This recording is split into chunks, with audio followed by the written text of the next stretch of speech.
آج میں آپ کو ایک ایسا عمل بتانے جا رہا ہوں کہ اس عمل کے ذریعے آپ اپنے دشمن کو بھی زیر کر سکتے ہوں، اپنے دشمن کے دل میں اپنی محبت پیدا کر سکتے ہوں۔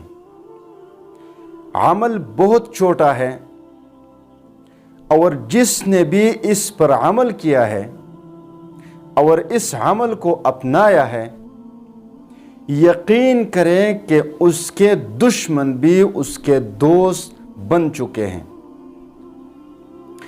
تو عمل بہت چھوٹا ہے، بہت آسان ہے، اور اس کے فائدے انتہائی زیادہ ہیں۔ عمل یہ ہے کہ دیکھیں، اس زبان سے دو قسم کی باتیں نکالی جاتی ہیں۔ ایک ایسے لہجے میں بات کی جاتی ہے جس کی وجہ سے اپنے بھی دور ہو جاتے ہیں، شوہر اور بیوی کے درمیان بھی دوری پیدا ہو جاتی ہے، اولاد اور والدین کے درمیان بھی دوری پیدا ہو جاتی ہے، دوست بھی دشمن بن جاتے ہیں۔ وہ لفظ اپنی زبان سے کبھی مت نکالنا۔ دوسری قسم کی گفتگو ہے کہ اس گفتگو یعنی ایک لفظ کی وجہ سے آپ اپنے دشمن کو بھی اپنا دوست بنا سکتے ہوں، نفرت کرنے والے کو بھی اپنا محبوب بنا سکتے ہوں۔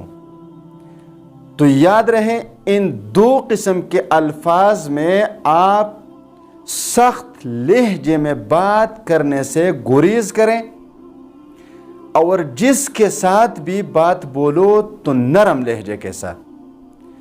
آپ قرآن مجید پڑھ کر دیکھیے، اللہ تبارک و تعالی حضور صلی اللہ علیہ وسلم کو فرماتے ہیں کہ اگر آپ سخت خو ہوتے، وَلَوْ كُنْتَ فَظًّا غَلِيظَ الْقَلْبِ، اگر آپ سخت خو ہوتے تو لَانفَضُّوا مِنْ حَوْلِكَ، یہ لوگ آپ کے آس پاس سے اٹھ کر چلے جاتے۔